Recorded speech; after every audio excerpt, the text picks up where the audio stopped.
আসসালামু আলাইকুম রহমতুল্লাহ বরকাতু। আশা করি সবাই ভালো আছেন। আমি আল্লাহর মধ্যে ভালো আছি। আপনারা এই যে সামনে যে ফাঁকা জায়গাটা দেখতেছেন, এই ফাঁকা জায়গাটাতে মূলত এই যে নদী ছিল, নদীর খনন করার যে বালিগুলো ছিল, এটা কবরস্থান উন্নয়নের জন্য এই বালিগুলো ভরাট করা হয়েছিল। এই নদীটাকে ভরাট করা হয়েছে, এই বালিগুলো নদী খনন করে এই জায়গাটা ভরাট করা হয়েছিল। এটা মূলত এই যে আপনার মোটামুটি দেখাচ্ছে,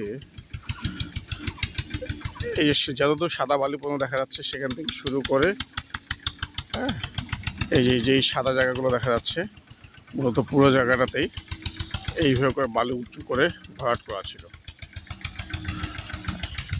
আজকে এখন বলতে পারেন যে বালিগুলো কোথায় চলে গেল। এই বালিগুলো সাধারণত কিছু চক্র, যারা কবরস্থান উন্নয়নের নামে নিজেদের পকেট বোঝাই করার কাছে ব্যস্ত থাকে, সে ধরনের চক্রগুলো এই কাজগুলো করছে।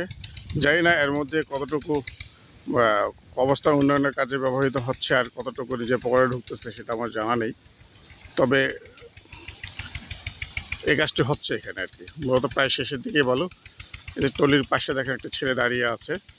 এই ছেলেটি সে ইজরা নেয় টলি থেকে, যেই প্রতি টলিতে 600, 700, 800, 1000 টাকা করে এই বালির টাকা নেওয়া হয়। আসলে এটা প্রতিবাদ করবে কে? আপনারা জনগণ, আপনারা যদি প্রতিবাদ না করেন তো এই প্রতিবাদ করার মতো কোনো লোক নেই। আসলে আসুন প্রতিবাদ করি। মূলত সত্য কাজটা বা সঠিক কাজটা করুক, আমাদের কোনো সমস্যা নেই। কিন্তু নিজের পকেট, নিজের দুর্নীতি করে যদি কেউ কিছু করার চেষ্টা করে, সেক্ষেত্রে প্রতিবাদ গড়ে তোলাটাই স্বাভাবিক। আমরা প্রতিবাদ গড়ে তুলতে চাই। ধন্যবাদ সবাইকে। আসসালামু আলাইকুম।